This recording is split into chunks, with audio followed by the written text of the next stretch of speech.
Hi friends, ఈరోజు matter ఏమంటే నేను 3 ప్లాస్టిక్ గ్లాసెస్లో ప్లాంటేషన్ చేయబోతున్నాను ఫ్రెండ్స్.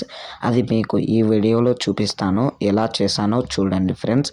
ఫస్ట్ అయితే నేను 3 ప్లాస్టిక్ కప్స్ తీసుకున్నాను ఫ్రెండ్స్. అవి తీసుకున్న తర్వాత దానికి హోల్స్ అనేవి పెట్టుకోవాలి ఫ్రెండ్స్. హోల్స్ బాటంలోనే పెట్టుకోవాలి, ఎందుకంటే మనం నీళ్లు పోసిన తర్వాత అవి బాటంలోకి అట్లే వెళ్ళిపోతాయి కాబట్టి అందుకే బాటంలోనే పెట్టుకోవాలి. వీడియోలో చూస్తున్న విధంగా అలాగా నేను పెట్టే చోట మీరు కూడా అట్లా పెట్టుకోండి, బాటంలోనే. అది అయిపోయిన తర్వాత ఇప్పుడు గ్లాసెస్లో సాయిల్ అనేది నింపేయండి ఫ్రెండ్స్. వీడియోలో చూస్తున్న విధంగా మీరు ఫుల్ నింపకుండా కొంచెం వరకు నింపండి.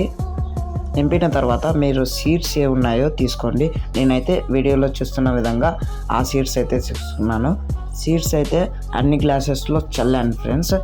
ఇప్పుడైతే సీడ్స్ చల్లిన తర్వాత దానిపైన కొంచెం మట్టి వేయాలి ఫ్రెండ్స్, ఎందుకంటే జల్లి మొలకలు కోసం కొంచెమే వేసాను. ఇప్పుడు ప్లాంటేషన్ అయితే రెడీ అయింది. ఇది 10 days తర్వాత ఎలా ఉంటుందో మీకు నెక్స్ట్ వీడియోలో చూపిస్తాను.